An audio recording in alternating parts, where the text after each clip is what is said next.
નમસ્કાર મિત્રો, સ્વાગત છે તમારા બધાનું ધોરણ 9 આપણે કોમ્પ્યુટર અધ્યયનનું આપણે નમૂનાનું પ્રશ્નપત્ર છે એનું સોલ્યુશન આપણે કરવાના છીએ. તો ચાલો શરૂઆત કરવી. બોર્ડ દ્વારા આપેલું છે જે અભ્યાસક્રમ ઘટાયેલો કે કોઈ કાર્ય કરવા માટે યંત્ર સમજી શકે તે સ્વરૂપમાં લખેલી ક્રમશઃ સૂચનાઓનો સેટ શેનો નિર્દેશ કરે છે? તો કે પ્રોગ્રામ. બ્લુ કરતાં રેડ પેન બરોબર છે. નીચેનામાંથી મેમરીનો કયો પ્રકાર મોંઘો, ઝડપી અને કદમાં મર્યાદિત હોય છે? તો કે આપણે કહી શકીએ કે પ્રાઇમરી મેમરી હોય એનું ઓલું હોઈ શકે. નીચેનામાંથી કયું આઉટપુટ એકમનું ઉદાહરણ છે? તો કહી શકીએ આઉટપુટ પ્રિન્ટર હોય. જાવા હે, સી હે અને કોમ્બલ કયા લેવલની ભાષાના ઉદાહરણો છે? તો આપણે કહી શકીએ કે હાયર લેવલ. ઓપરેટિંગ સિસ્ટમ એ કયા પ્રકારનું સોફ્ટવેરનું ઉદાહરણ છે? તો કે આપણે કહી શકીએ કે સિસ્ટમ. જે કોમ્પ્યુટર દ્વિઅંકી પદ્ધતિ અંક 0 અને 1 ઉપર કાર્ય કરે તેને શું કહેવાય? તો કે ડિજિટલ. નીચેનામાંથી કયું ઇનપુટ આઉટપુટ ડિવાઇસનું બીજું નામ છે? તો કે ગૌણ એકમો પેરિફિક્સ.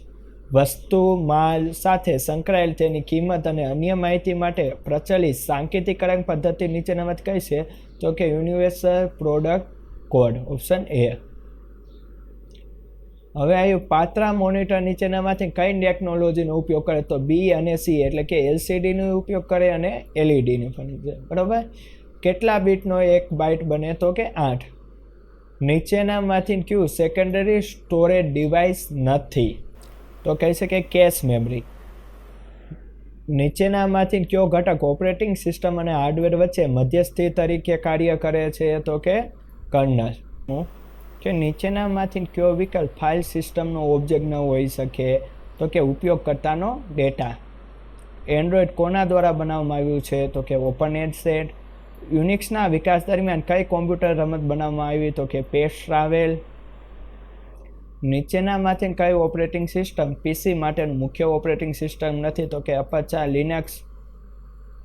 વિન્ડો આધારિત ઉબુન્ટુ ઇન્સ્ટોલનું નામ નીચેમાં કયું હોઈ શકે? તો ઓપ્શન ડી ઉબી. એક પછી એક ખુલ્લી વિન્ડોઝમાં જવા માટે કઈ કીનો ઉપયોગ કરવામાં આવે છે? તો કે અલ્ટર સાથે ટેબ દબાવો. નીચે પૈકી શામાં ભૂલ ધ્યાનમાં આવે પછી ભૂલને સુધારવાની સવલત આપે છે? તો એને બી બંને. લખાણનું વ્યાકરણ ચકાસવા માટે આપણે નીચેમાં કયા ટૂલમાં મેનુ જવું પડે? તો કે ટૂલ મેનુ. રાઇટર દ્વારા બનાવતા દસ્તાવેજ ફાઇલના નામનું સામાન્ય રીતે ક્યુ એક્સટેન્શન આપવામાં આવે છે? .odt. કોઈપણ ક્રિયાને પુનઃ એટલે કે રીડુ કરવા માટે શોર્ટકટ કી Ctrl+Y. દસ્તાવેજમાંથી કોઈ શબ્દ શોધવા માટે કઈ ફંક્શન કીનો ઉપયોગ થાય? F5 કી. શબ્દોની જોડણી ચકાસવા માટે કમાન્ડ રાઇટર કયા મેનુમાં હોય છે? તો આપણે કહી શકીએ ટૂલ આવી શકે. દસ્તાવેજમાં આપણે ટાઈપ કરેલા તમામ શહેરના નામ આપણે રાઇટરની કઈ લાક્ષણિકતા દ્વારા શોધી શકીએ? તો કે ફાઇન્ડ એન્ડ રિપ્લેસ. કોષ્ટક ચિતરવા માટે માઉસ પોઇન્ટરનો આકાર કેવો? તો કે પેન્સિલ જેવો. નીચેનામાંથી કયો મેલ મર્જમાં ડેટા સોર્સનો માન્ય પ્રકાર છે? તો કે આપેલ તમામ. રાઇટરમાં પાનાની રચના સામાન્ય રીતે કેવી હોય છે? તો કે પોર્ટ્રેટ. એના પછી આપણે નેક્સ્ટ જોઈએ છીએ કે દસ્તાવેજના દરેક પાના પર લખાતા લખાણને શું કહેવાય? તો કે હેડર અને ફૂટર. નીચે પૈકી ક્યુ ઇમ્પ્રેસની મુખ્ય વિન્ડોનો ભાગ નથી? તો કે દસ્તાવેજ વિભાગ. સામાન્ય રીતે સ્લાઇડને બદલવા ટ્રાન્ઝેક્શનનો સમય કેટલો હોય છે? તો કે 1 સેકન્ડ. સ્લાઇડના લખાણમાં ઝડપથી સુધારો વધારો કરવા સામાન્ય રીતે કયા દ્રશ્યનો ઉપયોગ કરવામાં આવે છે? તો કે આઉટલાઇન વ્યૂ. રજૂઆતના નિદર્શન દરમિયાન ગમે તે સમયે સ્લાઇડ શો બંધ કરીને બહાર આવવા કઈ કી દબાવી શકાય? તો કે એસ્કેપ કી. નેટવર્ક દ્વારા જોડાયેલા કોમ્પ્યુટર વચ્ચે સરળ કાર્ય પદ્ધતિથી ખાતરી નીચેનામાંથી કયા પ્રોટોકોલ દ્વારા આપવામાં આવે છે? તો કે આપેલ તમામ. વેબ પેજને વાંચવા માટે કઈ સુવિધાનો ઉપયોગ કરવામાં આવે છે? તો કે વેબ બ્રાઉઝર. અંગત રોજનીશીની જેમ નીચેનામાંથી કઈ વેબસાઇટ એક વ્યક્તિ દ્વારા ઉપયોગમાં લેવાય છે? તો કે બ્લોગ.